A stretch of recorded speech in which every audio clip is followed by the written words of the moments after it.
there was a moment in this country, perhaps a brief sigh within the pages of history, when we were America. But that time has passed. The time when we could sit next to each other and be told we had something in common and found it, that time has passed. We enter now into the midpoint of the third decade of this 21st century. We enter it fatigued, cynical, bullied, and beaten about the brow by the institutions we once trusted and by the people behind them who were promised to carry our weight. They have only proven to carry their own ideas, as the forgotten body of America is left to be dragged, rotting in the mud, and pulled through a dozen countries. And a dozen more have forsaken us in return for forsaking them. We are a democracy that ignores the voices of the many for the voices of a few who seek to subjugate us, and a few who agree with one another.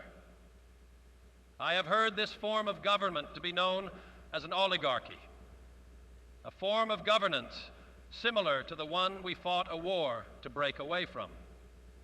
And some will ask, who is to blame?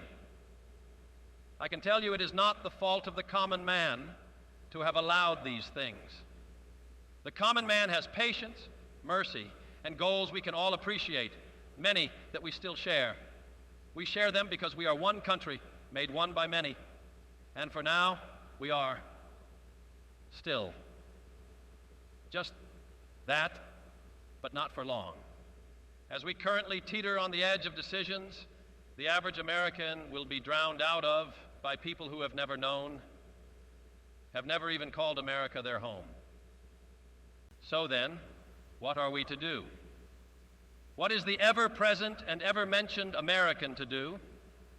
Are you today the bigot, a traitor, or the enemy at the gate bringing down our great democracy from the inside? But perhaps tomorrow you will be the stalwart patriot upholding American values.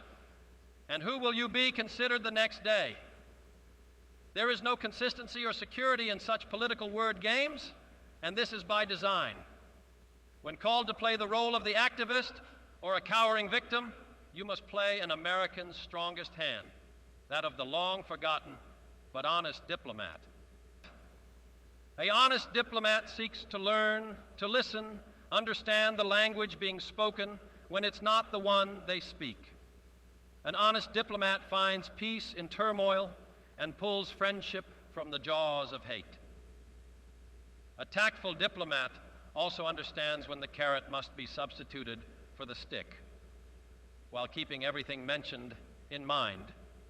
Now, we must remember to be Americans first by being diplomats first, as the one cannot exist without the other.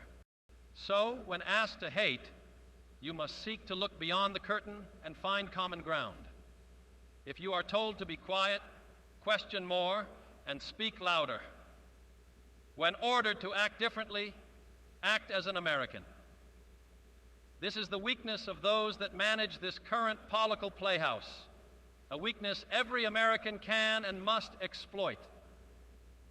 These adversaries require the complacency of a people who have defined liberty by moral resistance and bloodshed, not by fear, not by cowardice, not by the coercion of death as any tyrant controlled us.